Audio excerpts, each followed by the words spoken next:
आपके पास भी Audi, Lamborghini, Mercedes, limousine और जगुआर जैसी महंगी महंगी गाड़ियां हो सकती हैं। ग्रीस, मोनाको, स्विट्जरलैंड में आपके विलाज एंड बैंगलोज हो सकते हैं।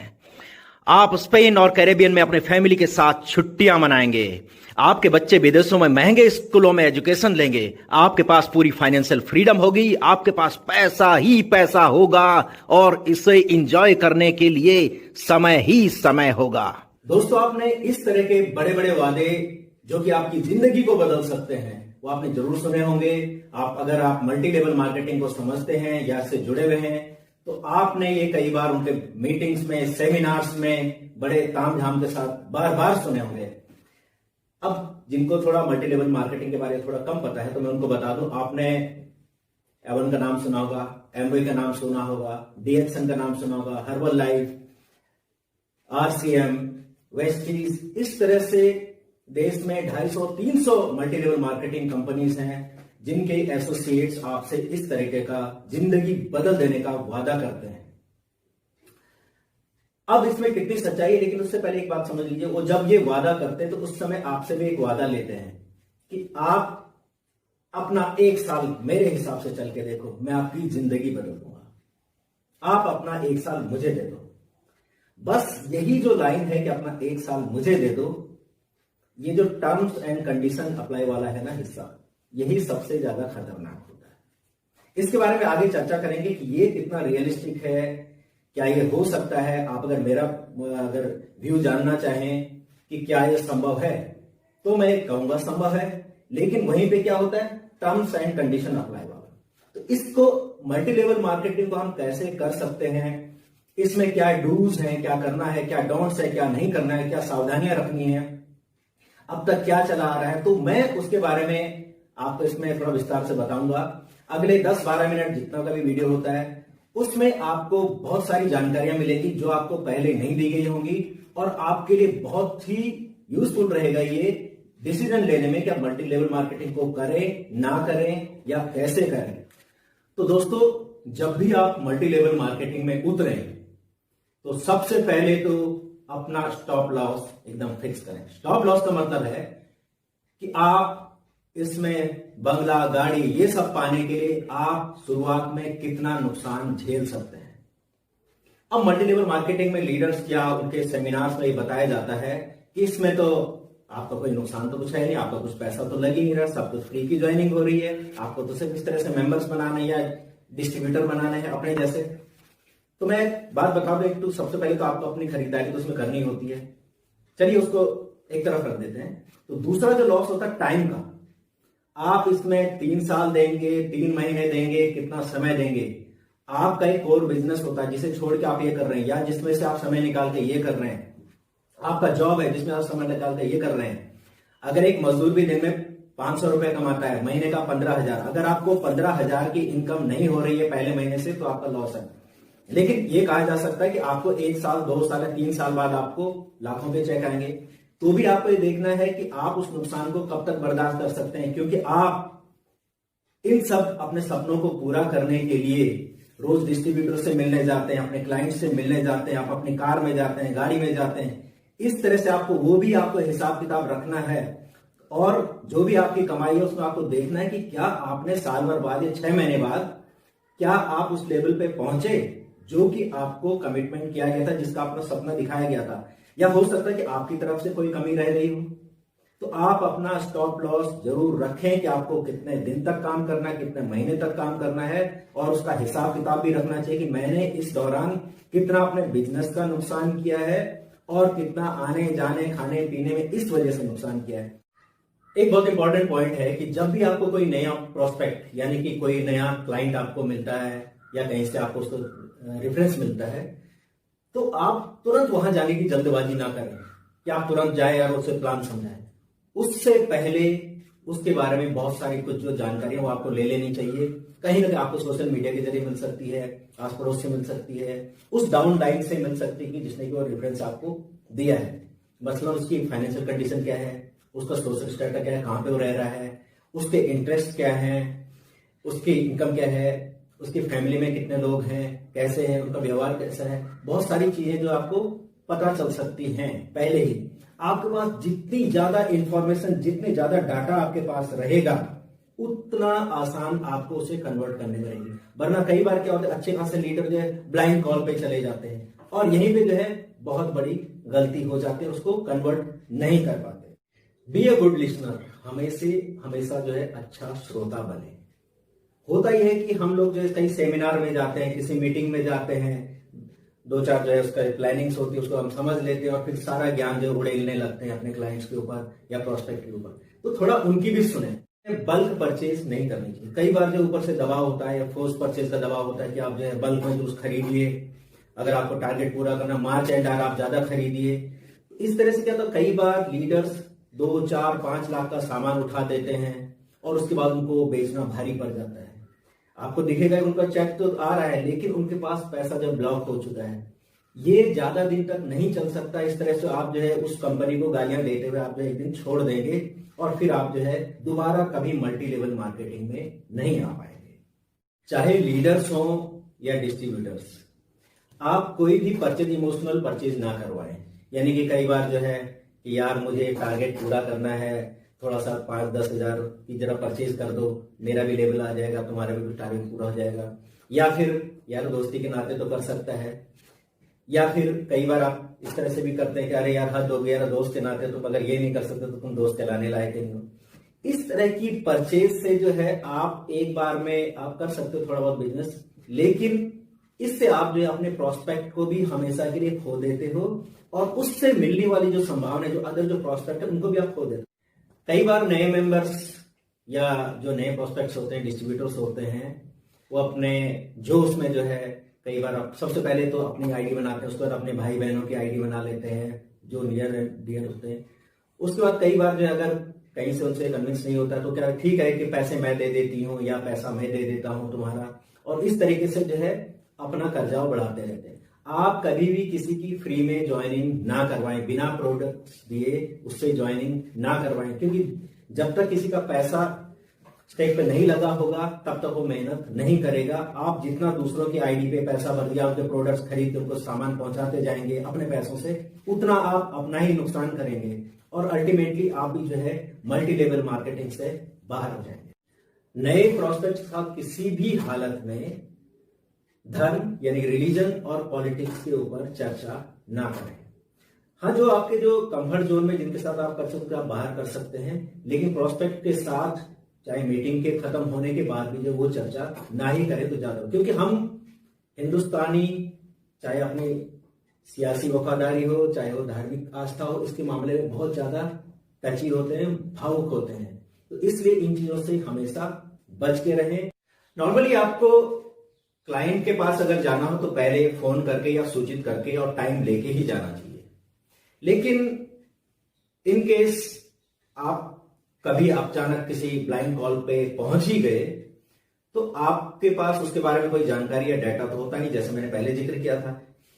तो आप उस समय जब आप उसके घर पे एंटर करते हैं तो उसके आंगन पे, आसपास, सराउंडिंग पे आप नजर रखिए। इसके आपको उसके इंटरेस्ट पता चल सकते हैं। सपोज उसके पास गमले हैं, हरियाली है, तो आपको पता चल जाएगा कि उसका इंटरेस्ट गार्डनिंग में है। अब आप अंदर चले, अंदर आपने देखा कि उसके यहाँ मूर्तियां हैं, भगवान की मूर्ति, तो आपको ये पता चल सकता है उसकी आस्था क्या है। सपोज वहां कुछ अरेबिक में लिखा हुआ तो आपको उसका भी पता चल सकता है।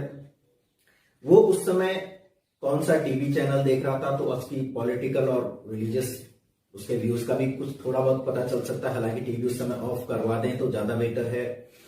आप उसके कमरे में अगर कुछ पेंटिंग सजी हुई है तो उससे भी उसका पता चलेगा। वहां सेल्फ में ट्रॉफीज एंड मेडल्स रखे हुए हैं तो ये भी पता चल सकता है उसकी स्पोर्ट्स में दिलचस्पी है या एक्स्ट्रा करिकुलर एक्टिविटीज में कभी दिलचस्पी खुद रही है या उसके बच्चों की दिलचस्पी है। उससे ये भी पता चलता है कि घर का बॉस कौन है, घर में किसकी चलती है, तो उसके हिसाब से उसकी नीड्स भी उभर के सामने आती हैं। घर पे आसपास आपको कोई बुजुर्ग आते जाते चलते मिले तो आपको पता चल सकता है कि यहाँ पे बुजुर्ग हैं तो यहाँ पे कुछ सप्लीमेंट्स या कुछ दवाइयों की यहाँ पे खपत हो सकती है। इसके अलावा थोड़ा सा टाइम लेके अगर उसके वॉशरूम या किचन की तरफ अगर आप जा पाए तो वहां से भी आपको काफी कुछ आइडिया हो सकता है कि कहीं वो पहले से ही मल्टी लेवल मार्केटिंग में या इसी तरह के प्रोडक्ट्स में तो नहीं है, कहीं आपका फिर फालतू में समय बर्बाद होगा। तो इसलिए आप तुरंत किसी प्रॉस्पेक्ट के घर में घुसते ही प्लान दिखाने से पहले थोड़ा आसपास का जायजा लें, आइस ब्रेकिंग का समय दें, यानी कि माहौल को खुशनुमा होने दें, पूरा जायजा ले लें। उसके बाद जो है प्रॉस्पेक्ट के साथ जो है आगे प्रॉस्पेक्टिंग करें। Just focus on clients need. आपके क्लाइंट या प्रॉस्पेक्ट की जरूरत है, सिर्फ उसी पे फोकस करें, आपकी सेल अपने आप हो जाएगी। आप इस बात का ध्यान रखें कि आपके क्लाइंट की फाइनेंशियल कंडीशन कैसी है, वो हमारी फला चीज लेने के काबिल है भी या नहीं है। जो आप उसे दे सकें, जो आप ऑफर कर रहे हैं, वो उसकी जरूरत का हिस्सा हो। Don't hurt someone's self esteem. किसी के भी आत्मसम्मान को चोट बिल्कुल ना पहुंचाएं। ये बिजनेस में भी लागू होता है, लाइफ में भी। लेकिन कई बार कुछ नए लीडर्स ऐसी गलती कर जाते हैं और वो सामने प्रॉस्पेक्ट को बोल जाते हैं कि अगर वो बिजनेस कर रहा है तो बिजनेस से कितना कमा लोगे, 60,000 50,000, पूरे दिन भर मेहनत करते हो, हमारे साथ जुड़ो, करोड़ों में खिलोगे। स्टूडेंट से बोल देते हैं कि क्यों पढ़ाई कर रहे हो, क्यों एमबीए करना चाहते हो, क्यों आईएएस की तैयारी कर रहे हो, क्यों आईआईटी में जाना चाहते हो, हमारे साथ जुड़ो, करोड़ों में खेलोगे, वोल्वो मर्सिडीज में घूमोगे, हमारे साथ तो जो 8वीं पास की जो है लाखों ले रहा है। इस तरह से जो है अलग अलग प्रोफेशन में हम जो इस तरह से बातें कर लेते हैं, ये बातें अक्सर हिट बैक करती हैं। ऐसी गलती कभी भी ना करें। होता क्या है कि कोई भी इंसान अपने प्रोफेशन से इमोशनली अटैच होता है, 20 साल से वो ये काम कर रहा है, या कोई स्टूडेंट है कई सालों से इस चीज की तैयारी कर रहा है, डॉक्टर बनने की, इंजीनियर बनने की, और आप उसे मिसलीड कर रहे हैं। उसे ये चीज हर्ट करती है और उसे लगता है कि ये सामने वाला जो अपने आप को लीडर बता रहा है, ये एरोगेंट है, यानी कि अहंकार से भरा हुआ आदमी है, तो आपसे कभी नहीं जुड़ेगा। यहां तक कि जो संभावित आपके जो प्रॉस्पेक्ट हैं, उनके सामने भी वो जो है इस तरह से गलत मैसेज पहुंचा सकता है। तो इन चीजों से हमेशा बच के रहें। Unethical comparison of products. दोस्तों, कई बार हम अपने प्रोडक्ट को बेहतर दिखाने के लिए दूसरे के प्रोडक्ट को कमतर बताते हैं, और कई बार तो हम पुराने 50 साल 60 साल पुराने एस्टैब्लिश ब्रांड को हम अपनी प्रोडक्ट से कमतर बताने लग जाते हैं। दोस्तों, इस तरह से कई बार हम लीगल पचड़े में पड़ सकते हैं। यदि हम लीगल पचड़े में ना भी पड़े तो एक सबसे बड़ा जो बैड इंप्रेशन जाता है, वो जाता है प्रॉस्पेक्ट के पास, क्योंकि प्रॉस्पेक्ट उस प्रोडक्ट को पिछले 30 साल 40 साल से इस्तेमाल कर रहा है। वो आपसे एक सवाल कर सकता है कि आपको मल्टी लेवल मार्केटिंग, इस मल्टी लेवल मार्केटिंग की जिसकी कोई पहचान नहीं है, 4-5 साल से ये प्रोडक्ट का हम नाम सुन रहे हैं, या अभी हम आज ही हमने नाम सुना है, हम इस पर कैसे यकीन कर लें। वो कई बार आपको एक मामूली सा सेल्समैन समझने लग जाता है, जो कि जो है कुछ भी बेचने के लिए आ गया है और आप दूसरे की बुराई कर रहा है और अपने प्रोडक्ट की बेहतरी बता रहा है। तो आप इस चीज से बचे, अपने आप को इतना सस्ता ना बनाएं। एक लीडर के रूप में आप काम करें, दूसरे का आप चाहें तो दूसरे प्रोडक्ट को कंप्लीटली इग्नोर कर दें, सिर्फ अपने प्रोडक्ट की बढ़ाई करें। लेकिन बेहतर यह कि फोकस आपका सिर्फ अपने प्रोडक्ट पे रहे, ना कि दूसरों से कंपैरिजन पे। इस तरह से आप बहुत आगे बढ़ सकते हैं। Accept the truth before it's too late. इससे पहले कि बहुत देर हो जाए, सच को स्वीकार कर लेना चाहिए। देखिए, जब आप मल्टी लेवल मार्केटिंग से जुड़ते हैं तो आप किसी दावे की वजह से जुड़ते हैं कि आपके पास स्पेन, ग्रीस, इटली में अपने बैंगलोज और विलास होंगे, आप विदेश में छुट्टियां मना पाएंगे, आपके पास पूरा फाइनेंशियल फ्रीडम होगा, आप जहां मर्जी वहां घूम पाएंगे, आपके पास पैसा ही पैसा होगा। उसके बाद आप ये सब समझने के बाद आप यही वादा अपने घर वालों से, रिलेटिव से, फ्रेंड से करते हैं कि मैं ये सब अगले 1-2 साल में अचीव करने वाला हूं। फिर आप सेमिनार्स में जाते हैं, कुछ मोटिवेशनल वीडियोस की शेयरिंग होती है, आप कुछ बड़ी बड़ी किताबें पढ़ने लग जाते हैं, उसके बाद आप ये ज्ञान बांटने लग जाते हैं। लेकिन जब आप ग्राउंड पे जाते हैं, प्रॉस्पेक्ट के पास, क्लाइंट्स के पास, तब आपका सच्चाई से, ग्राउंड रियलिटी से सामना होता है। उसके बाद 1 महीना, 2 महीना, 6 महीना, इस तरह से एक समय बीतता रहता है, आपको वो एक्सपेक्टेड रिटर्न्स नहीं मिलते, वो सफलताएं नहीं मिलती, और आपका जो कोर बिजनेस है वहां से आपका जो नुकसान हो रहा है, क्योंकि आप वहां ध्यान नहीं दे पा रहे या वहां पे कम ध्यान दे पा रहे हैं। इसके अलावा आने जाने में आपका जो है जो खर्चा हो रहा है वो अलग है। आप जो अपनी परचेज करते हैं, जो कि लीडर्स आपसे करवाएंगे ही, वो आपको करनी ही होती है। इस तरह से जब आप देखते हैं कि आपका नुकसान ज्यादा हो रहा है, आपका खर्चा ज्यादा हो रहा है, या आपका इन्वेस्टमेंट बहुत ज्यादा हो गया है और उस हिसाब से रिटर्न्स नहीं आ रहे हैं, इससे ज्यादा तो मैं दुकान पे बैठा रहता तो 500 रुपया डेली कमा लेता। अब जब आप ये चीजें 1 साल होती है, जब आप निकलने की कोशिश करते हैं उस यहां से, तब तक नो वे आउट हो चुका होता है। कोई बोलेगा, अरे रुकिए सर, 6 महीने और रुक जाइए, 1 साल और रुक जाइए, फिर आपका चेक आ जाएगा, 1 साल और रुक जाइए, 3-4 साल बाद अगर आप हिसाब किताब लगाते हैं तो आप देखते हैं आपने तो अपना बहुत ज्यादा नुकसान कर दिया है। तो अब अगर नुकसान कर दिया है, क्योंकि आप तो आपके लिए एक सम्मान से जुड़ी हुई बात हो जाती है कि आपने तो अपने फ्रेंड से, फैमिली से वादा किया था कि मैं तो मल्टी लेवल मार्केटिंग में जो है लॉम्बार्गिनी में आने वाला हूँ, लिमोजिन में आने वाला हूँ, मेरे तो विलास और बैंगलोस होंगे। लेकिन ये क्या, इतने साल तक मैंने जो अपने दोस्तों को, रिश्तेदारों को, इनके साथ जो है मैंने सिर्फ जो है MLM की बात की है, अब मैं कैसे से, तो आपके लिए एक ही प्रतिष्ठा का प्रश्न बन जाता है। लेकिन इसे प्रतिष्ठा का प्रश्न ना बनाएं, ऐसी बेवकूफी ना कराएं, ये बहुत हार्मफुल है, ये आप को हिट बैक करेगा ही। तो इस तरह की गलती ना करें। अगर आपको लगता है कि ये काम नहीं हो पा रहा है, कोई बात नहीं, उससे एक अच्छे तरीके से, गरिमापूर्ण तरीके से उसे छोड़ दें, अपने पुराने बिजनेस में आ जाएं, कोई बात नहीं है, गलतियां होती हैं। और इस बिजनेस को उन लोगों के लिए छोड़ दें जो कि इस काम को बेहतर तरीके से कर सकते हैं। किसी भी टाइप की मार्केटिंग में सफल होने के लिए तकनीकी बातों से ज्यादा जरूरी है साइकोलॉजी, मनोविज्ञान, क्योंकि आपका जो प्रोस्पेक्ट है वो ह्यूमन बीइंग है, इमोशंस हैं उसके अंदर। अब इनको समझने के लिए हम कई बार बुक्स की सहायता लेते हैं या यूट्यूब वीडियोस की तरफ जाते हैं, या जो हमारे लीडर्स ने बता दिया उनको हम पास ऑन करते रहते हैं। देखिए, साइकोलॉजी या मनोविज्ञान को आप किताबें पढ़ के नहीं समझ सकते, गूगल से नहीं समझ सकते। इसके लिए सबसे ज्यादा जरूरी है जमीन पे उतरें और उस प्रोस्पेक्ट जिसको आप कन्विंस करना चाहते हैं उसकी जगह पे खुद को रख के देखें। आप जितना दूसरे को से आप खुद को कनेक्ट कर पाएंगे, उसकी जगह पे रख पाएंगे, उतने बेहतर साइकोलॉजिस्ट आप बन पाएंगे। किताबों से, बड़े बड़े कोट से, भाषणों से, लीडर्स के मोटिवेशनल वीडियो से आप कुछ नहीं सीख सकते। सिर्फ कुछ बहस करना, डिबेट करना सीख सकते, इसके अलावा कुछ नहीं। साइकोलॉजी पे सबसे ज्यादा ध्यान देने की जरूरत है। तकनीकी बातें आप कहीं भी कभी भी सीख सकते हैं। खुद को मशीन या रोबोट ना समझें। हर बिजनेस की तरह नेटवर्क मार्केटिंग में भी अपने वर्किंग आवर्स तय करें अपनी सुविधा अनुसार। इनके साथ सुबह 10 बजे से शाम को 6 बजे तक नेटवर्किंग करते हैं या प्रोस्पेक्ट से मिलते हैं। शाम को 6 बजे आपने आखिरी प्रोस्पेक्ट को देखा, उसको प्लान समझाया, तब तक किसी डाउनलाइन का फोन आ गया कि सर यहाँ पे मैंने 4 बंदे इकट्ठे कर रखे हैं, जरा उनको भी प्लान समझा दीजिए। अब उस समय जो है आप जब दौड़े दौड़े चले आए, वहां पे चले गए, वहां भी आपने प्लान समझाया, रात को 8 बजे का टाइम उनके खाने का समय है या क्या है, या वो आपको वेलकम कर पा रहे हैं कि आधे मन से ही वेलकम कर रहे हैं। अब वो 10 बजे तक वहां का प्लान निपटा, फिर उसने कहा कि पड़ोस में एक अंकल हैं, चलो वहां भी चले जाते हैं। 10-11 बजे आपने वहां का प्लान निपटाया। इस तरह से आपकी एक सस्ती छवि बनती है और प्रोस्पेक्ट आपको उस पूरे दिल से वेलकम नहीं करता।